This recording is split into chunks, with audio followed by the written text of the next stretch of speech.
जय हिंद। आप सभी का स्वागत है सक्षम एकेडमी लोहागढ़ यूट्यूब चैनल पर। बात करेंगे हिंदी। तो हिंदी शब्द जैसे ही जहन में आता है तो कुछ कवियों की लाइन याद आ जाती हैं कि तुम्हें गैरों से कहाँ फुर्सत, कि तुम्हें गैरों से कहाँ फुर्सत, हम अपने गम से कब खाली, चलो हो गया मिलना, न तुम खाली न हम खाली।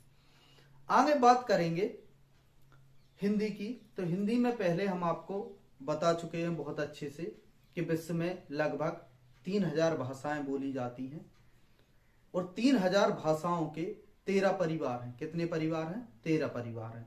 उनमें से एक परिवार भारोपीय भी है। कौन सा परिवार है? भारोपीय। तो भारोपीय है तो पूछा जाता है क्वेश्चन कि हिंदी कौन से परिवार की भाषा है? तो हिंदी भारोपीय परिवार की भाषा है। अब आगे बात की जाए तो जो भारतीय आर्य थे ये ईरानी और दरद लोगों से अलग होकर भारत में आते हैं। तो क्वेश्चन ऐसा बनता है कि ये भारत में कहां से प्रवेश करते हैं? पश्चिम से प्रवेश करते हैं और 1500 ईसा पूर्व में करते हैं। क्वेश्चन यहीं से बनेगा कि भारत में जो भारतीय आर्य आए थे वो कहां से आए थे? तो पश्चिम से आए थे। कब आए थे? 1500 ईसा पूर्व में आए थे। आगे बात की जाए तो जो भारतीय आर्य हैं इनका 3500 वर्ष का इतिहास है। कितने वर्ष का है? 3500 वर्ष का इतिहास है। और इनके ये 3500 वर्ष के इतिहास को हम 3 कालों में विभाजित करते हैं। प्राचीन काल जो इसके बाद बात की जाए मध्यकाल और आपका आधुनिक काल। तो प्राचीन भारतीय आर्य भाषा की बात की जाए, जो प्राचीन भारतीय आर्य भाषा है वो 1500 ईसा पूर्व से 500 ईसा पूर्व के मध्य मानी जाती है। मध्यकालीन भारतीय आर्य भाषा की बात की जाए तो ये 500 ईसा पूर्व से 1000 ईस्वी तक मानी जाती है। अब आधुनिक भारतीय आर्य भाषा की बात की जाए तो ये 1000 ईस्वी से अब तक इसको माना जाता है। अब आगे क्या होता है कि जब ये भारतीय आर्य भारत में आ जाते हैं तो जाहिर सी बात है ये भारत के जो मूल निवासी है उनके संपर्क में आते हैं। तो संपर्क में आते हैं तो ये संपर्क में आने के कारण भारतीय आर्य एक मिश्रित भाषा का रूप प्रस्तुत करते हैं जिस भाषा को हम संस्कृत के नाम से जानते हैं। इसका सबसे प्राचीनतम प्रमाण वैदिक संहिता में हमें देखने को मिलता है। आगे बात की जाए कि संस्कृत। तो संस्कृत की बात की जाए तो संस्कृत के 2 भाग होते हैं, वैदिक संस्कृत और लौकिक संस्कृत। तो वैदिक संस्कृत और लौकिक संस्कृत इसके 2 भाग होते हैं। अब यहाँ पे आगे अपन देखेंगे एक एक क्वेश्चन को, जिससे अपना कोई क्वेश्चन बाहर ना जाए। भारतीय आर्यों ने ईरानी और दरद लोगों से अलग होकर 1500 ईसा पूर्व में पश्चिम से भारत में प्रवेश किया। कहां से किया? पश्चिम से किया। भारत में आर्य भाषा का प्रारंभ 1500 ईसा पूर्व से माना जाता है। इसको आप लोग अंडरलाइन कर लीजिएगा कि कब से माना जाता है भारत में। तो यहाँ पे प्रारंभ 1500 ईसा पूर्व से माना जाता है। भारतीय आर्य भाषा के 3500 वर्ष के काल को 3 कालों में विभक्त किया जाता है। कितने कालों में विभक्त किया जाता है? 3 कालों में विभक्त किया जाता है। प्राचीन भारतीय आर्य भाषाएं को 1500 ईसा पूर्व से 500 ईसा पूर्व तक माना गया है। ये कई बार क्या होता है क्वेश्चन और गहराई से पूछते हैं तो इनकी डेट भी पूछ लेते हैं, तो इसको आप लोग याद रखिएगा। मध्यकालीन भारतीय आर्य भाषाएं 500 ईसा पूर्व से 1000 ईस्वी तक इसका काल है। कितने तक? 1000 ईस्वी तक।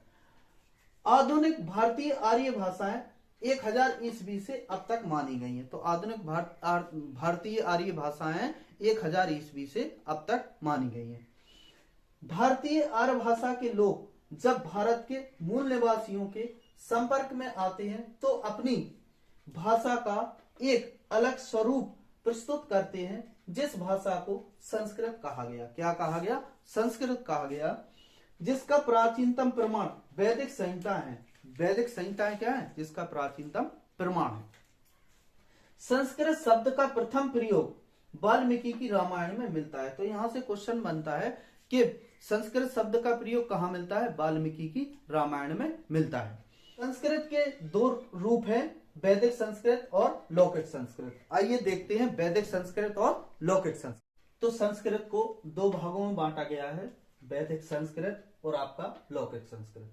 तो वैदिक संस्कृत की बात की जाए 1500 ईसा पूर्व से 800 ईसा पूर्व तक इसका काल है। कहां तक है? 1500 ईसा पूर्व से 800 ईसा पूर्व तक इसका काल है।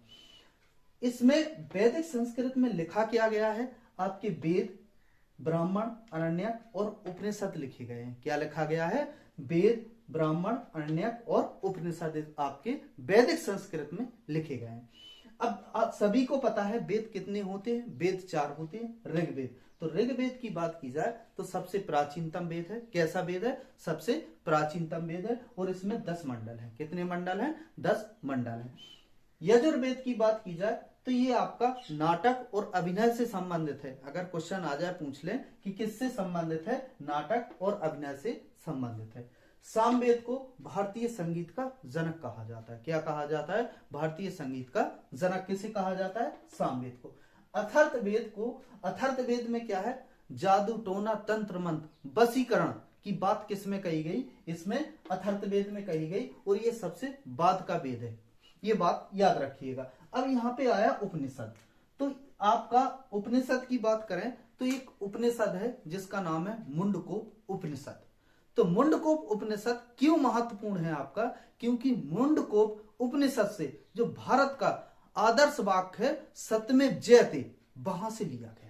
कहां से लिया गया है? मुंडकोप उपनिषद से भारत का जो आदर्श वाक्य है सत्यमेव जयते, ये मुंडकोप उपनिषद से लिया गया है। अब यहाँ पे बात की जाए जो मुंडकोप उपनिषद है, इससे जो आपका वाक्य लिया गया सत्यमेव जयते, कौन सी लिपि में है? तो ये आपके देवनागरी लिपि में है। अब यहाँ पे बात करेंगे अपन प्रमुख रूप से लौकिक संस्कृत की। तो लौकिक संस्कृत की बात की जाए 800 ईसा पूर्व से 500 ईसा पूर्व तक ये मानी जाती है। कहां तक माना जाता है इसका कार्यकाल? 800 ईसा पूर्व से 500 ईसा पूर्व तक इसका कार्यकाल रखा गया है। इसमें क्या है? पाणिनि की अष्टाध्यायी है, पंतजलि का महाभाष्य, कार्तियन को बात की जाए प्रमुख रूप से बररुचि के नाम से भी जानते हैं। अब यहाँ पे पंतजलि को योग दर्शन का गुरु भी कहते हैं। क्या कहते हैं? योग दर्शन का गुरु भी कहते हैं। अब आगे नेक्स्ट वीडियो मिलते हैं। आगे जय हिंद।